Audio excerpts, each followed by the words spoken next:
motema nange présente bilembo ya makambo Yesu asala ya ma vie. Parce que dans la présence de Dieu, nous trouvons le réconfort dans sa présence. Les choses qui nous manquaient, nous les trouvons dans sa présence. Passé, on nous a parlé. Parlons de Dieu. Il nous a enseigné sur. C'est quoi le thème qu'on nous a enseigné le dimanche passé?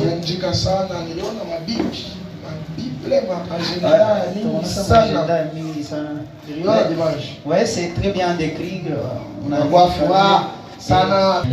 Je suis dans la joie ce matin. Je rends grâce à Dieu, le Dieu de mon Père. C'est lui qui nous accorde encore cette grâce. C'est lui qui nous charge encore. Que l'on soit encore dans sa présence. Je dis merci aussi à mon Père pour sa marque de confiance envers moi.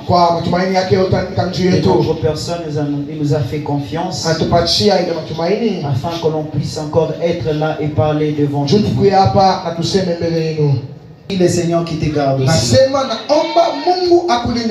Il n'y a donc aucune condamnation pour ceux qui sont en Christ. C'est le thème qu'on nous a parlé le dimanche. Et je sais qu'il y a quelqu'un qui a su qu'il n'est pas condamné. Je sais qu'il y a quelqu'un qui a su dans sa tête que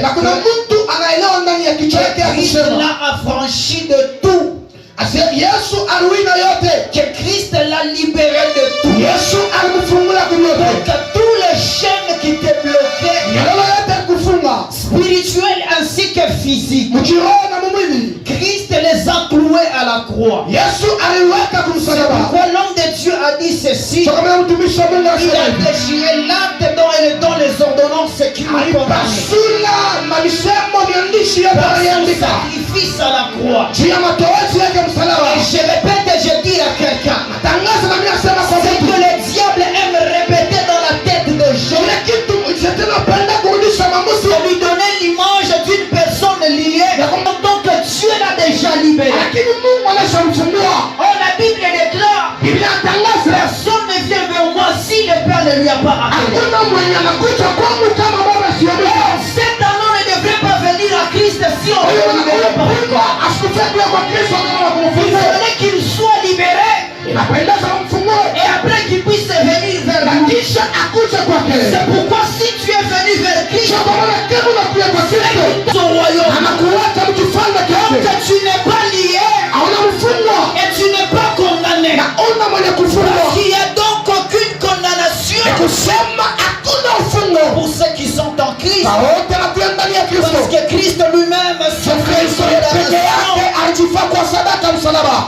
Amen. Amen. Genèse 9, 20 à 21.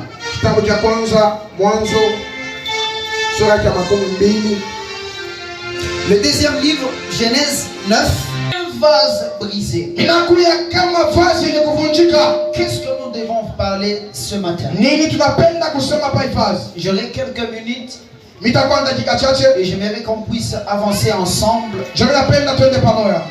Et je sais que le Seigneur nous fera du bien. Le thème dont je vais parler ce matin, je vais dire ceci. Ne vous enivrez pas de vin, mais soyez remplis de l'esprit. Il avait mis cette sémence dans mon cœur. Ça a commencé à croître petit à petit.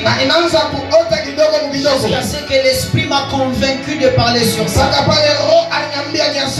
Ne vous enivrez pas de vin, mais soyez remplis de l'esprit. Ça c'est l'apôtre Paul. Il est en train de parler à l'église d'Éphèse. C'était des gens qui étaient déjà dans l'église. Mais il a remarqué quelque chose. Il y avait un désordre qui s'est installé. Il y avait une folie qui s'est manifestée. C'est pourquoi il a commencé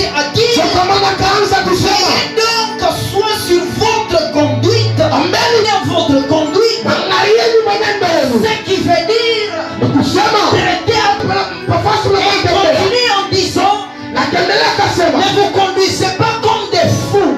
C'est qu'il y a quelque chose dont il a remarqué parmi ces gens-là. C'est qu'il y avait une folie qui était installée dans cette personne.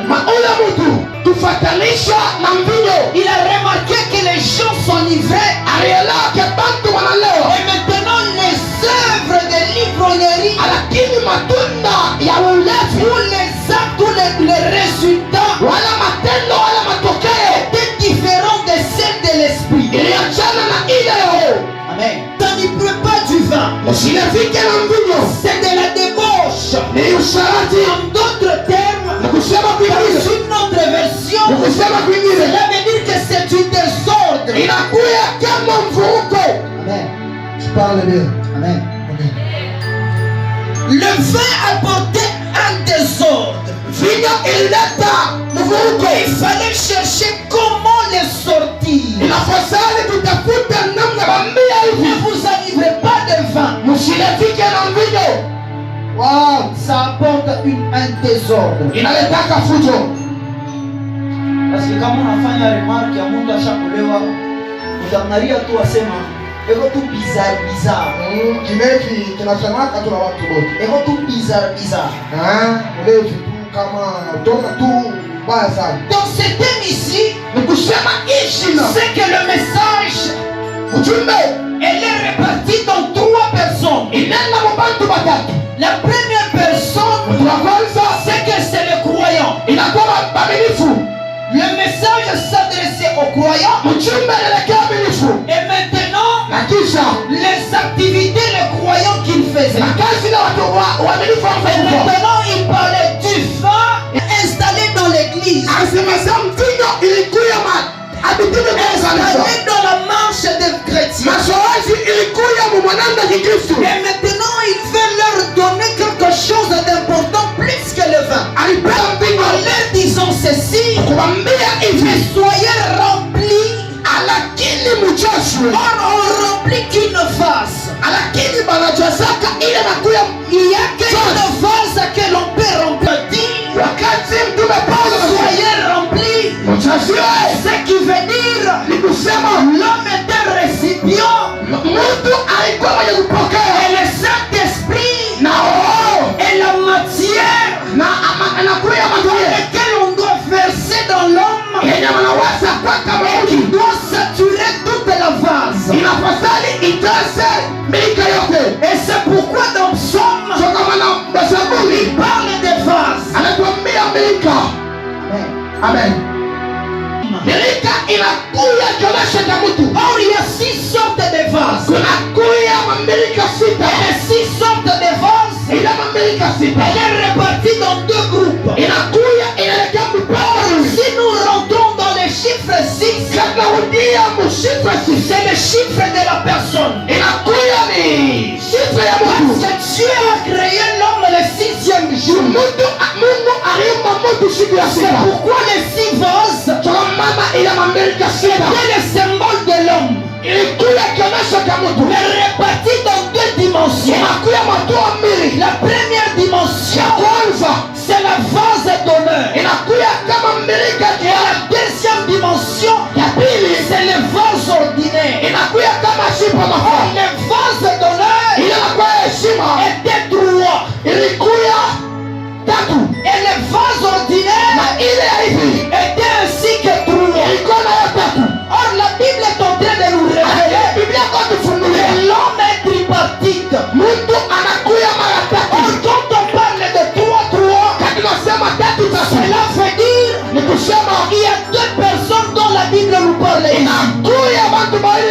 ces 2 personnes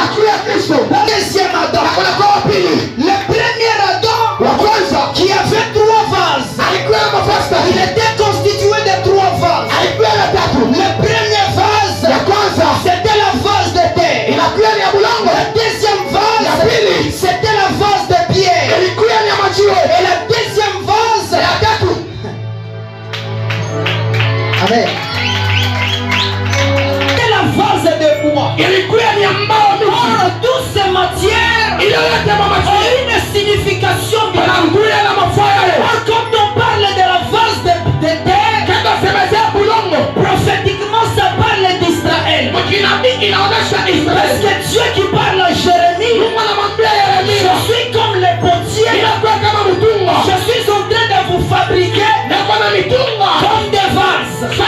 Il lui a dit ceci: je briserai Juda comme cette vase de terre.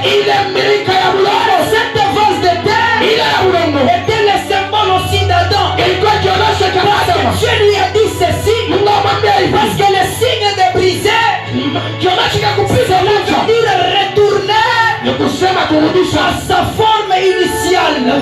Il retournera à la poussière, c'est que sa forme sera brisée. Ça c'est la parole que Dieu avait donnée à Adam. Et la face de terre était le symbole du corps. C'est que Adam, dans sa chair, il s'est écarté de Dieu. Et la deuxième matière, c'est la vase de pierre.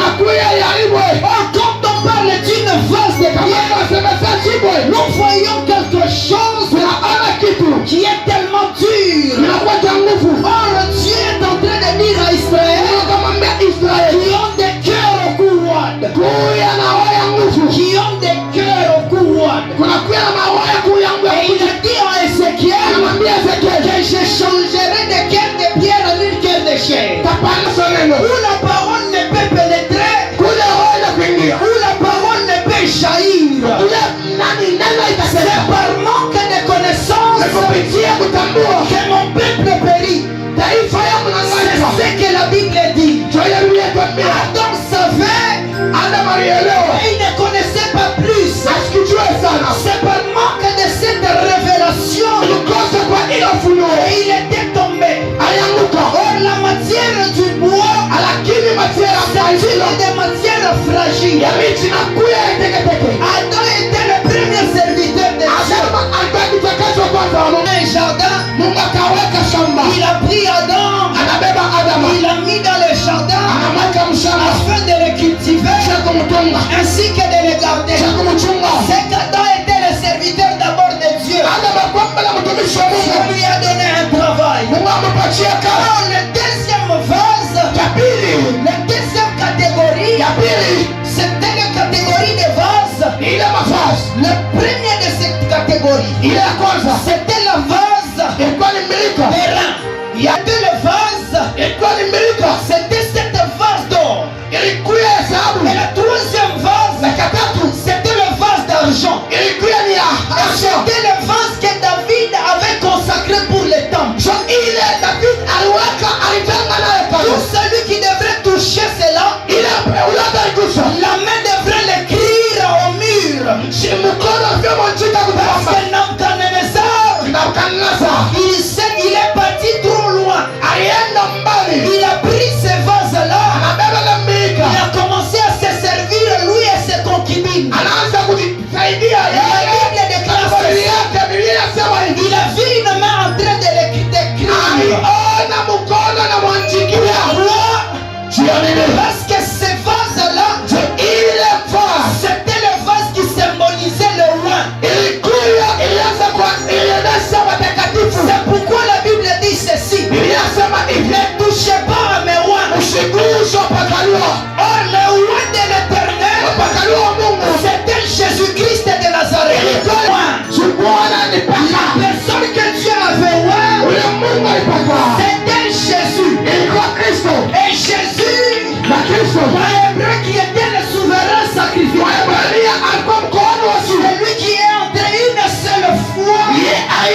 Amen. Amen. Parce que l'alcool ici s'est manifesté à la manière d'un fou. La Bible dit dans Ecclésiaste, la folie est dans le cœur de l'homme. C'est que qu'est-ce que tu as fait sans cause parce qu'il n'avait rien fait. Il est entré sans savoir. Il est entré pour regarder son père. Si ses frères se sont retournés, c'est parce qu'il a dit à ses frères, Papa ou et la Bible continue à témoigner de la nudité de Noé. Dans le Seigneur, ils savent que tu commets dans le présent, te rattraperas dans le futur. C'est pourquoi la Bible dit ceci. Donc ne vous y trompez pas. C'est qu'un homme aura semé, il en moissonnera. Donc les actes que tu commets, que tu dois savoir, c'est une sémence que tu mets dans la terre.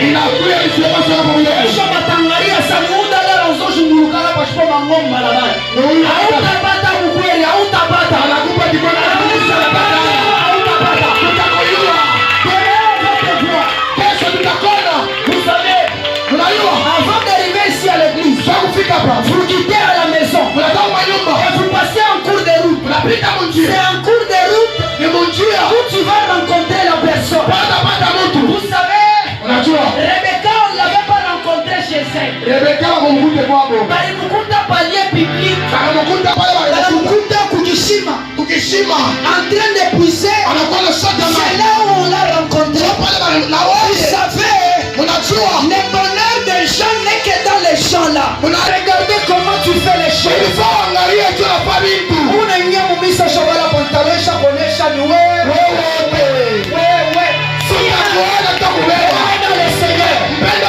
Il y a un frère qui t'aime dans l'église, il va te considérer comme les. Bien-aimé dans le Seigneur. Attends, considérer ça.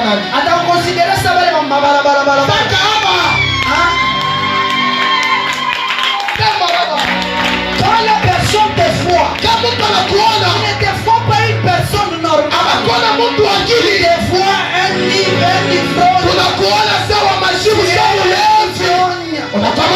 C'est pourquoi je dis, il y a beaucoup de fous aujourd'hui. Imaginez quelqu'un. À chaque fois, on voit le pantalon est bien. Personne n'a pas tout pantalon est bien. Mungu aliweka kivuno juu kitu hata tayari. Mungu alimupa kili no? Wewe. Anakushonea kitu cha kuikana mkivuno. Sasa wewe vile unafanya kwa star, ifo pantalon yako ishuke mpaka. Ishuke chini. Tuone nini? Demain tu auras besoin d'épouser une sœur. Dieu t'aura besoin kuoa dada. Ukifika mtaa ile unaokoka. Bananza wangalia sana ule frère anaanza kumbanaka sana. Utakia kwa kwangu. Vous savez, Paul bakumuchikaje facilement. On n'avait pas accepté Paul facilement. Paul a déjà rencontré Christ. Et quand les gens le voyaient, Seigneur, si longtemps que tu vis, regarde bien comment tu le fais. Aujourd'hui, j'ai parents. C'est vous qui avez le futur des enfants. Kama muna remarqué muchaka ya mingi mubalabala, c'est un problème des parents. Or les parents, c'est eux qui portent les carquois. Les carquois ne se portent pas seuls. C'est les carquois qui est porté par le père. Ce qui veut dire, c'est les parents qui ont les responsabilités de faire des enfants d'eux. C'est pourquoi la Bible dit, je suis comme une flèche dans les carquois d'un chasseur. Et maintenant je dépends de la vision du chasseur. Vous savez, quelqu'un peut m'envier aujourd'hui. Je suis le résultat de la vision de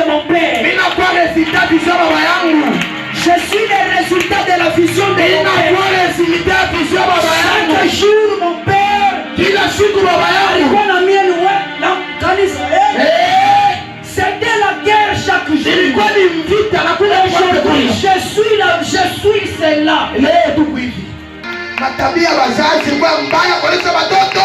Ishakulabika.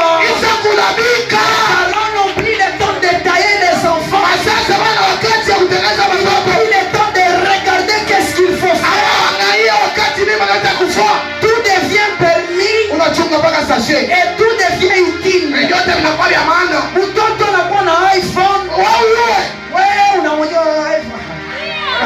iya bien. Shika mama tumbeke nayo acha ningia. Ushuhuda moja kuvunja. Je donne le témoignage de ma fiancée. Naleta ya bibi yangu. C'est quelque chose qui m'avait choqué.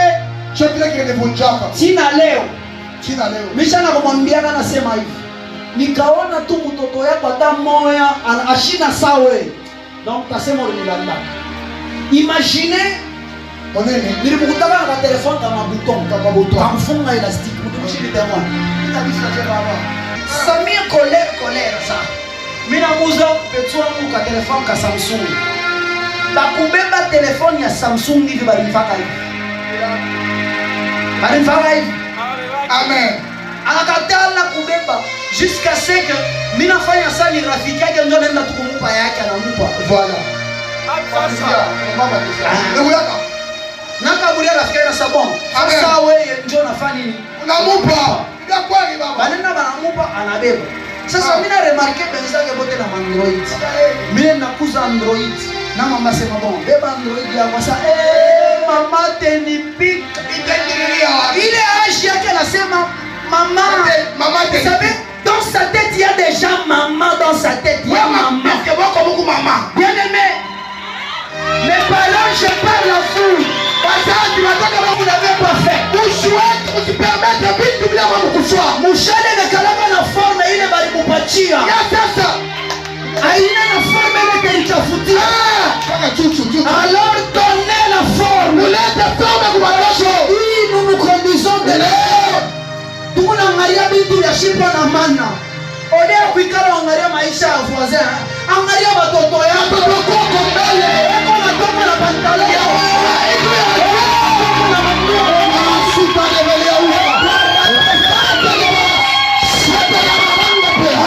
Je parle à quelqu'un. Je parle à quelqu'un. Le temps est terminé. La solution se conduit de manière de fou.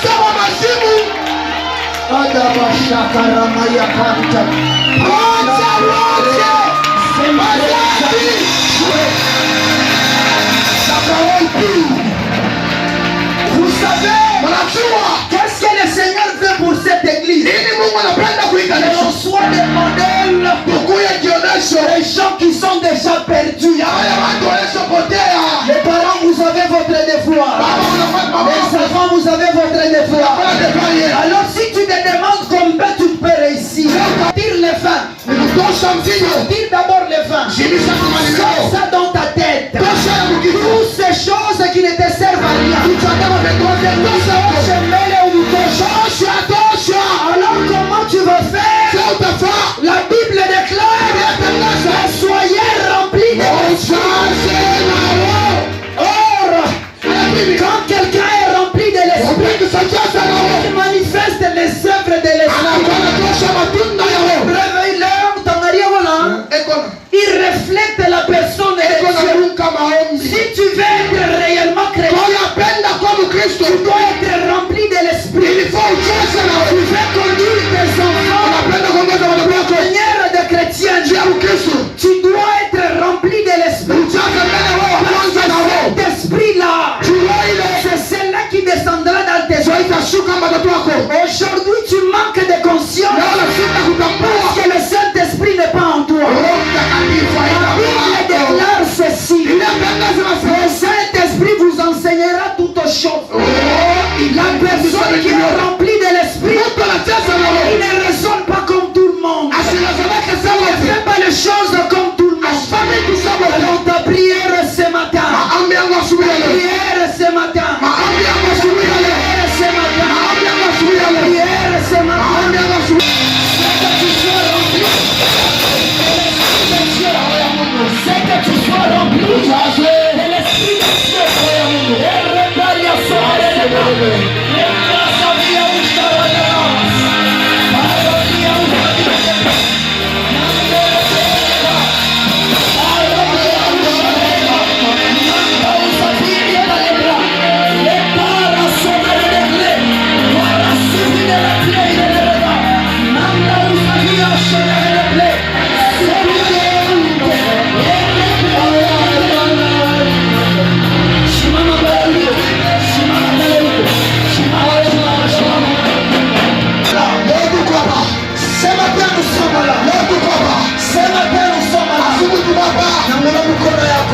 Je suis en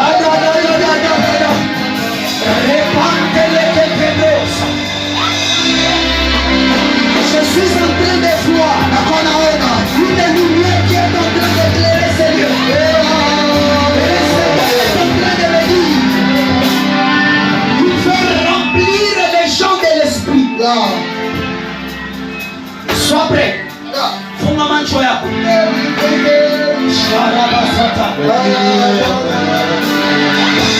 Le Saint-Esprit nous donne la force. Le Saint-Esprit nous donne la force. Le Saint-Esprit nous donne la force. Alors, Dieu de cette chair, je me lie à l'alliance de Dieu de mon Père. Je prie et je déclare, en qualité d'un serviteur reconnu par mon Père, reçois l'esprit de sur toi, que Satan est sur toi. Reçois maintenant, reçois maintenant, reçois maintenant, reçois maintenant, reçois maintenant, reçois maintenant, reçois maintenant, reçois maintenant, reçois maintenant, reçois maintenant, reçois maintenant, reçois maintenant, pokea,